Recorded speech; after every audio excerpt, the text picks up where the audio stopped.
Hello friends, I hope कि आप सबका जो बीओ का एग्ज़ाम है अच्छा गया होगा।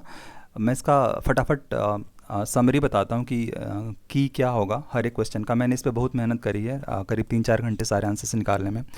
तो जो क्वेश्चन नंबर 1 है वो ये कह रहा, अगर 200 फॉरेन हाइट हो तो उसको अगर आप सेंटीग्रेड में कन्वर्ट करोगे तो उसकी वैल्यू क्या होगी। तो फ्रेंड्स, आपको पता होगा इसका एक फार्मूला होता है F-32। इसका मल्टीप्लाई कर दो इसमें किसका, 5/9 का। ठीक है ना। तो जो वैल्यू आएगी सेंटीग्रेड में आ जाएगी। तो अब इसमें आप क्या करोगे, 200 माइनस 32 इंटू 5/9 तो करोगे तो इसकी वैल्यू आ जाएगी 93.3। तो इसका आंसर हो जाएगा ए। सेकंड क्वेश्चन है स्टूडेंट्स, जो ये मैच कराया गया है कि कॉलम ए और कॉलम 2 से। तो आप इसमें देखो ना, जो राइट ऑफ एजुकेशन है, मतलब शिक्षा का जो अधिकार है, अगर आप उसको मिला लो डी का 2, तो डी का 2 जो है केवल डी में आ रहा, इसमें आ रहा थर्ड वाले में। तो इसका आंसर हो जाएगा डी। ठीक है। इसका थर्ड क्वेश्चन है फ्रेंड्स, इसमें आप इसको पढ़ो। 74th कॉन्स्टिट्यूशन अमेंडमेंट में क्या कहा गया है। तो उसके बारे में ये कहा जा रहा है कि उसमें एक ऐड किया गया, अनुसूची ऐड किया गया।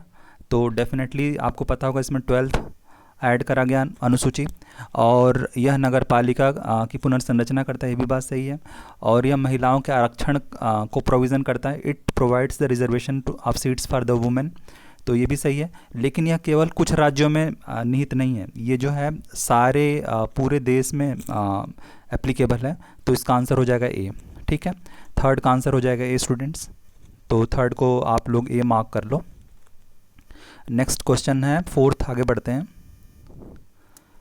इंडिया में जो है किसे शिशुओं और अवयस्कों के साथ साथ आर्थिक और सामाजिक योजनाओं के विधि निर्माण की शक्तियाँ प्रदत्त हैं। तो ये बेसिकली इसका आंसर होता है स्टेट और सेंटर दोनों कर सकते हैं। तो इसका आंसर होगा सी। ठीक है। क्वेश्चन नंबर 5 है, ये लॉजिक का क्वेश्चन है। तो इसको ऐसे देखो आप लोग, सभी समाज सुधारक मानवतावादी हैं।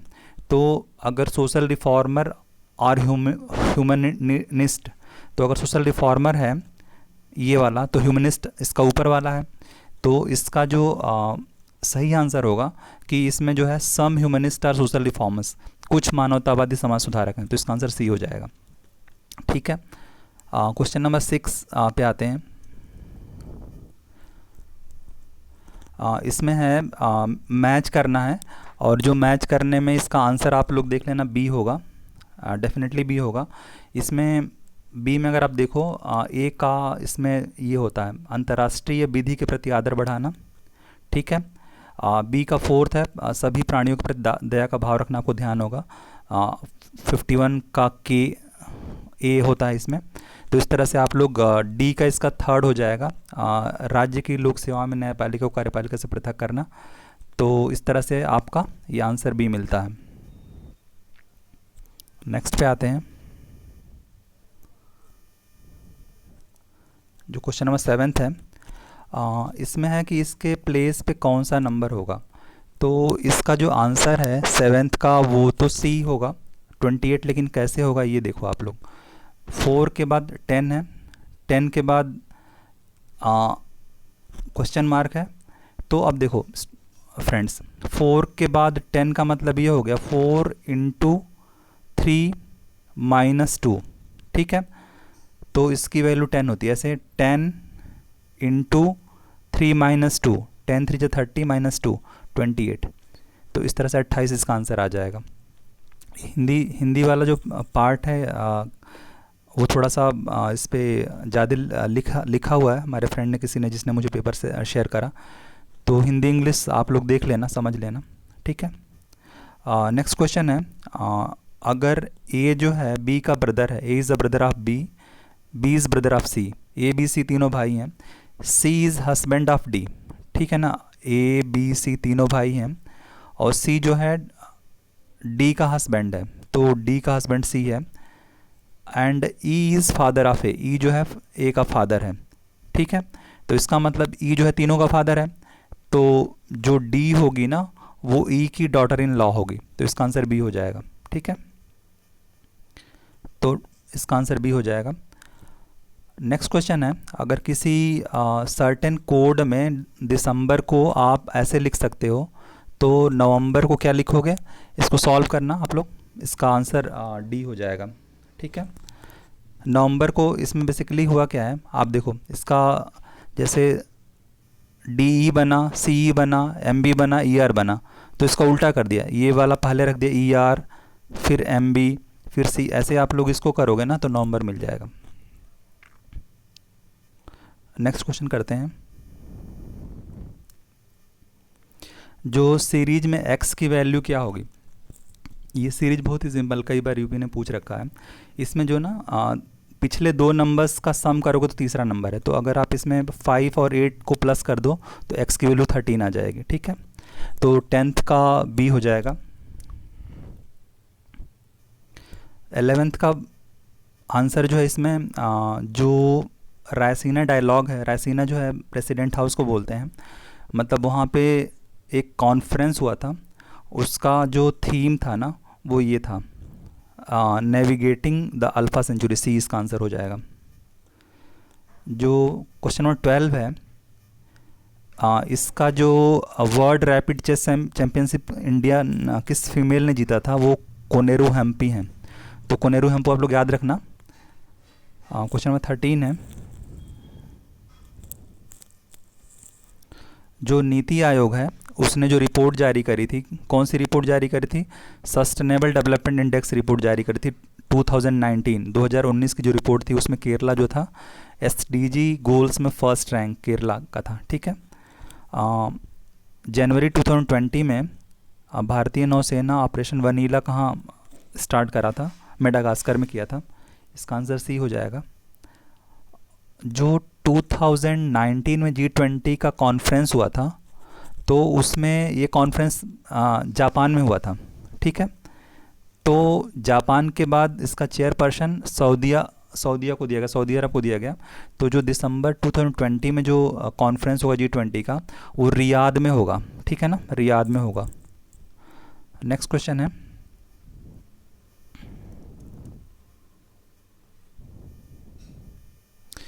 ये मैच करना है, तो बेसिकली इसमें कुडन कूलम जो है एटॉमिक पावर है, कुडन कूलम सी का फर्स्ट अगर आप देखो तो डी में आता है, तो इससे आंसर मिल गया आपका डी। ठीक है,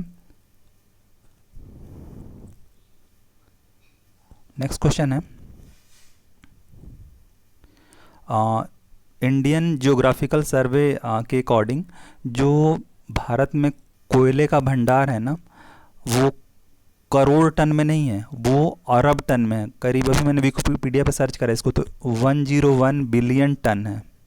ठीक है ना, बिलियन टन। ठीक है, तो ये गलत है, ये गलत है। और देश के कुल प्रामाणिक भंडार में से जो उड़ीसा और झारखंड में करीब 50% है, तो ये जो है इसमें डी इसका आंसर होगा, 17 का डी होगा। क्वेश्चन नंबर 18 पे आते हैं,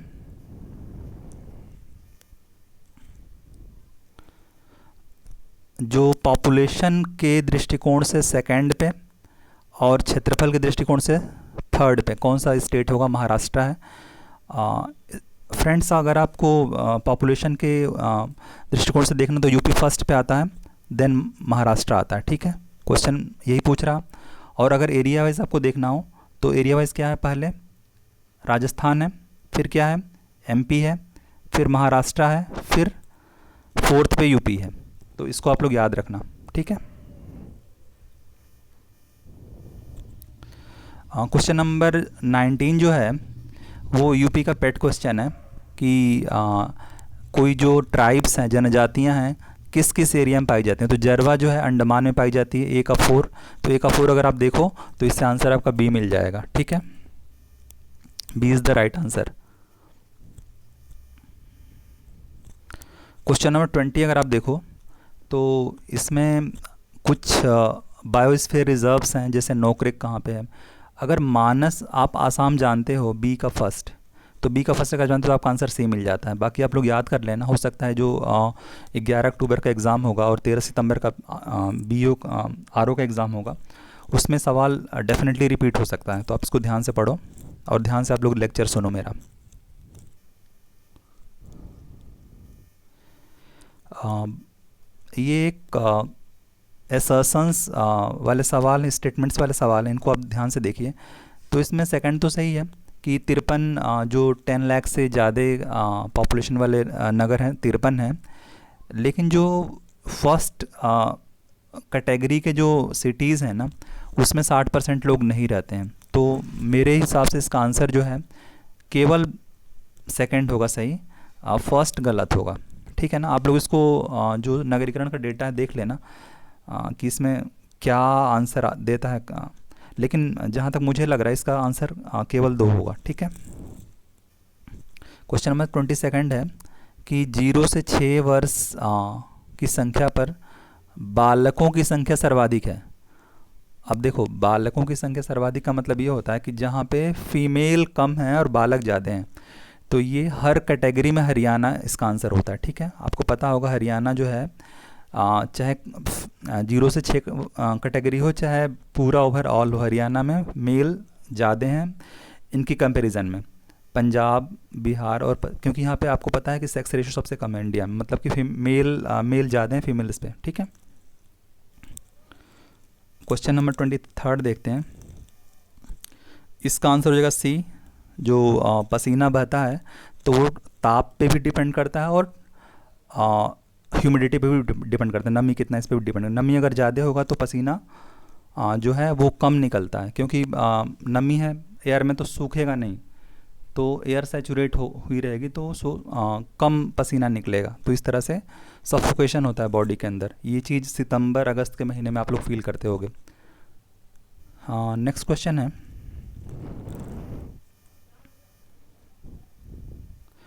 कौन सा सूक्ष्म पोषक नहीं है, माइक्रो न्यूट्रिएंट कौन सा नहीं है? तो आयरन होता है, मैग्नीज होता है, कॉपर होता है। मैग्नीशियम जो होता है मैक्रो होता है, मतलब कि सूक्ष्म नहीं होता, माइक्रो नहीं होकर मैक्रो होता है। ठीक है। हीमोग्लोबिन के बारे में क्या सही नहीं है? तो ये लाल होता है। ठीक है, ऑक्सीजन का वाहक होता है। हीमोग्लोबिन के पीएच की वैल्यू अप्रॉक्सीमेटली 7.4 होती है, तो 7 से ऊपर मतलब बेसिक हो गया, तो ये अम्लीय नहीं होता। इसका आंसर हो जाएगा सी। तो ये क्योंकि सी जो है कथन सही नहीं है। ठीक है, तो इसका आंसर हो गया सी। क्वेश्चन नंबर 26 है, जो HbA1c जो है जो जांच होती है वो बेसिकली डायबिटीज़ के पेशेंट्स की होती है। आप लोग इसको याद कर लेना। जो मधुमेह के रोगी हैं उनकी जांच डॉक्टर लिखता है कि आप लोग HbA1c जांच कराइए। इसका मतलब ये हुआ कि पिछले 6 महीने में जो ब्लड का शुगर का लेवल है कैसे, उसका पैटर्न कैसा रहा, इसको जांचने के लिए होता है। ठीक है। क्वेश्चन नंबर 27 है, किस कर्तव्य को मौलिक कर्तव्य निर्धारित किया गया है? ठीक है, तो अगर आप इसमें देखो कि आयकर देना जो है नहीं है, बाकी सारे हैं 1, 3 और 4। ठीक है, तो इसका आंसर डी हो जाएगा। क्वेश्चन नंबर 28 का आंसर अगर आप देखो तो मंत्रिपरिषद केवल लोकसभा के प्रति उत्तरदायी होती है। इसका मतलब ए गलत है और आर सही है, केवल ये दूसरा सही है। ठीक है, क्योंकि दोनों के सदस्य मंत्री बन सकते हैं। क्वेश्चन नंबर 29 क्या है? क्वेश्चन 29 का आंसर आप लोग देख लेना, सी होगा, क्योंकि सी में जब पहले जो है बलवंत राय मेहता समिति बनी थी, फिर अशोक मेहता समिति बनी थी, फिर जो है GLV राव समिति बनी थी, फिर ML सिंघवी समिति। सी इसका आंसर होगा 29 का सी। ठीक है, आई होप कि आप लोग अपना आंसर मिला रहे होगे, और मैं दावे से कह सकता हूँ कि जो कट ऑफ होगी ना वो 85 से लेके 92 के बीच में रहेगी। आप लोग नोट कर लो, कट ऑफ जो है 85 से 92 के बीच में रहेगी। अगर जो लोग इसके बीच आते हैं वो लोग तैयारी शुरू कर दें, जो लोग इसके बीच नहीं भी आते हैं 80+ हैं वो भी अपनी तैयारी जारी रखें। ठीक है। क्वेश्चन नंबर 30 है, भारतीय संविधान कौन सा भाग जो है केंद्र और राज्य के मध्य वित्त का प्रोविज़न करता है? तो वित्त का प्रोविज़न जो करने वाला भाग है वो है भाग 11। ठीक है, भाग 11 जो है वित्त का प्रोविज़न करता है, और ये मैथमेटिक्स का सवाल है। इसका आंसर 73 होगा। इसका आंसर QRSU होगा। ठीक है, सी होगा। आप लोग इसको सॉल्व कर लेना। इसको अगर डाउट होगा तो मैं इसके लिए अलग से वीडियो बना दूंगा। मैंने केवल आंसर की बनाया है और जो कुछ बेसिक एक्सप्लेनेशन पार्ट हो सकता है वो मैंने करने का ट्राई किया है। ये भी क्वेश्चन जो है अगर आप देखो इसका आंसर थर्सडे होगा 33rd का। ये 34th का आंसर बहुत ही आसान है। आप देखो अगर इसको निकालना हो तो जो ये नंबर है आपस में मल्टीप्लाई करो, 5 1 जा 5 51, 6 1 जा 6, तो 6 और प्लस 5 11 हो गया। ऐसे ही 5 3 8 हो गया और इसका मल्टीप्लाई करो 15 और 12, 15 12 27, इसका आंसर बी हो जाएगा। तो 34 का आंसर हो जाएगा बी। ठीक है, 35 का जो आंसर है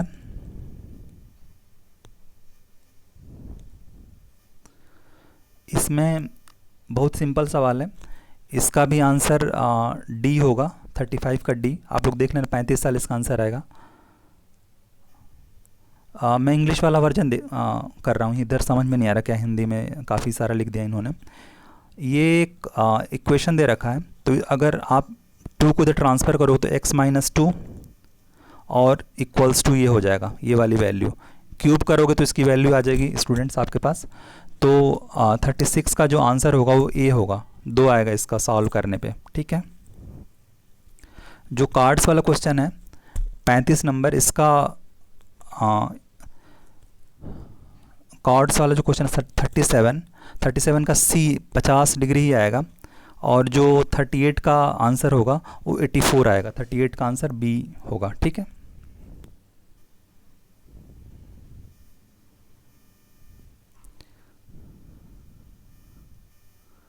अगला सवाल देखते हैं कि 2019 में किस राज्य ने सुशासन सूचकांक में, गुड गवर्नेंस इंडेक्स में सबसे नंबर 1 पोजीशन पाया था? तमिलनाडु जो है ना वो गुड गवर्नेंस में नंबर 1 पोजीशन पाया था। ठीक है, 40 क्वेश्चन है कि अप्रत्यक्ष करों को प्रतिगामी क्यों कहा जाता है? बेसिकली अप्रत्यक्ष कर का मतलब ये होता है जो इनडायरेक्टली लिया जाता है। तो अगर अंबानी भी अगर कोई किसी रेस्टोरेंट में बर्गर खाएगा या कोई सामान्य आदमी भी खाएगा तो जो 25 से 30 का बर्गर है मैकडोनाल्ड में, उतना ही उसको देना पड़ेगा, उतना ही हमें देना पड़ेगा। इसका मतलब ये हुआ कि चाहे गरीब हो चाहे अमीर हो, सबको समान टैक्स दिया जाता है, इसीलिए इसको प्रतिगामी कहते हैं, अप्रत्यक्ष कर को, इनडायरेक्ट टैक्स को। ठीक है, तो इसका आंसर हो जाएगा बी। ठीक है ना, ये सभी आय समूहों पर समान दर से लगाए जाते हैं, इसलिए प्रतिगामी है। प्रतिगामी मतलब ये होता है रिग्रेसिव टेस्टिंग है। ठीक है, किस साल तक भारत को $5 ट्रिलियन बनाना है? 2024 तक बनाना है। अगला क्वेश्चन है 15वें वित्त आयोग के बारे में क्या सही नहीं है? तो ये सही है, नवंबर में गठन हुआ था इसका, NK सिंह अध्यक्ष हैं, 5 वर्ष के लिए होगा, लेकिन ये 30 अक्टूबर को प्रतिवेदन देने के लिए नहीं गया है। इसको 2019 में ही कहा गया था प्रतिवेदन देने, ताकि 2020 से लागू हो सके। ठीक है, क्योंकि इसको इम्प्लीमेंट करना है 1 अप्रैल 2020 से। ठीक है, ये सवाल है 43। ये बहुत अच्छा सवाल है। अगर आप लोग इसको पल्लवों का पढ़े होगे तो पल्लवों के इतिहास पढ़ने पे तो 43 का आंसर हो जाएगा ए। इसमें जो ए अगर आप देखो तो महेंद्र बर्मन करीब 600 में शासन किए थे, फिर नरसिम्हा बर्मन आए थे 630 में, उसके बाद से आए थे परमेश्वर बर्मन, फिर लास्ट में नंदी बर्मन। तो इसका आंसर हो जाएगा ए। ठीक है, 44th का अगर आप आंसर आपको निकालना हो तो चंद्रगुप्त कुमार देवी, ए का 3rd से मिला लो आप तो यही आंसर होगा। ठीक है,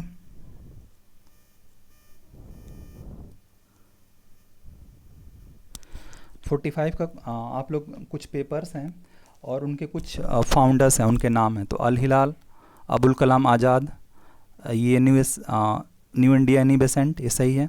तहजीबुल अखलाक सर सैयद अहमद खां थे, सर सैयद अहमद खां थे। ठीक है ना, तो ये सी गलत हो जाएगा। संवाद कौमुदी राममोहन राय थे। 46 क्वेश्चन आप लोग देखना, 46 क्वेश्चन का भी आंसर ए होगा। इसमें ताजुल नासिर हसन निजामी, खुजाइनुल फतूह जियाउद्दीन बरनी, तारीख़ मुबारक शाही, ये जो है याहिया बिन सर हिंदी, फतवाएं जहांगीरी हसन निज़ामी। तो इस तरह से आप लोग 46 का आंसर ए।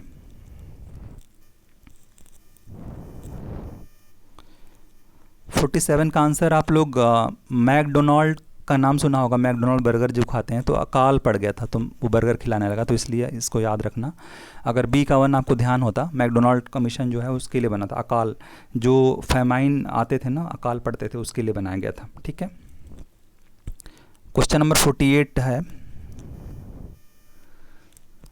आर्य समाज आंदोलन ने आत्मविश्वास बढ़ाया हिंदुओं में, ठीक है, और श्वेत जाति की श्रेष्ठता में विश्वास की जड़ों को कमजोर किया। तो दोनों ही सही है और कथन कारण की व्याख्या भी करता है। ठीक है, तो 48 का आंसर ए हो जाएगा। 49 का आंसर देखो बच्चों, लाला लाजपत राय के बारे में अगर कोई स्टेटमेंट दिया गया है, प्रारंभ में वो असहयोग की नीति के पक्ष में नहीं थे, परंतु बाद में गांधी के पक्ष में हो गए। ठीक है, तो ये सही है, 49 का फर्स्ट जो है सही है, लेकिन स्वराज पार्टी के गठन में शामिल हुए थे, इसके बारे में इतिहासकार जो है नहीं मानते।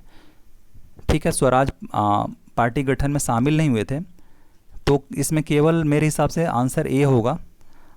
लेकिन कुछ लोग सी भी बोल रहे हैं, लेकिन अब इस पे डाउटफुल है, देखते हैं क्या इसका आंसर कमीशन मानता है। लेकिन मेरे हिसाब से स्वराज पार्टी का गठन में पढ़ा था अभी, तो उसमें लाला लाजपत राय शामिल नहीं थे, गठन के समय शामिल नहीं थे। ठीक है, तो इसका आंसर मेरे हिसाब से ए होना चाहिए, कुछ लोग सी भी बोल रहे हैं।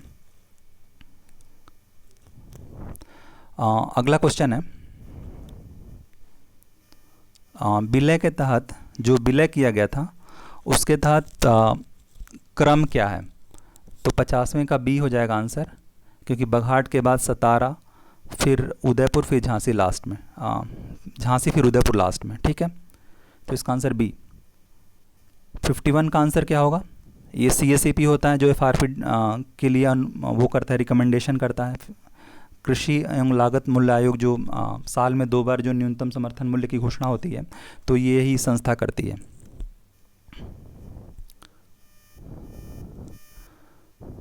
फिफ्टी टू एक सेकेंड,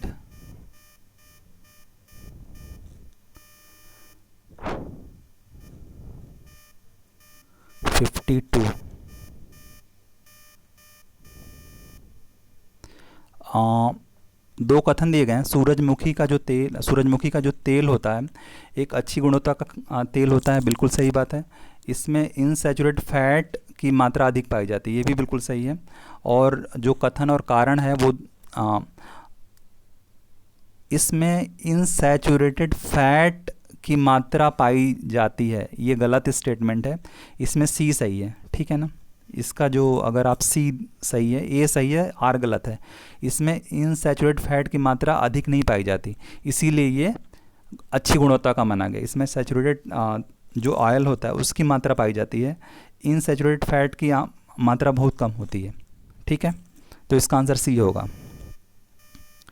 क्वेश्चन नंबर 53 फैक्चुअल सवाल है। ये दिसंबर में जो मौद्रिक नीति जारी हुई थी उसमें ये 5.15 और 4.9 ये RBI ने डिक्लेयर करा था, रेपो रेट और रिवर्स रेपो रेट। ठीक है,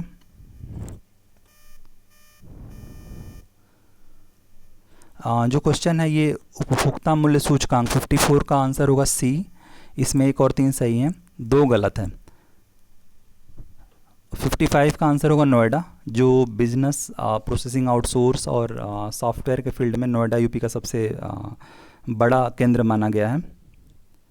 क्वेश्चन नंबर 6 जो है 56 जो है, अन्ना प्रथा क्या होती है? अन्ना प्रथा बेसिकली बुंदेलखंड में जो दुधारू गायें होती हैं, अगर मिल्क देना छोड़ देती हैं तो उनको वहाँ के लोग छोड़ देते हैं, तो ये वहाँ के लिए अभिशाप बन गया है।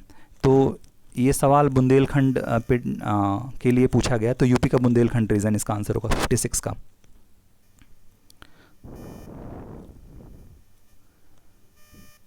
अब 57 का आंसर आप लोग देखो कि जो चित्रकूट में लकड़ी खिलौने नहीं बनते, 57 का आंसर सी होगा।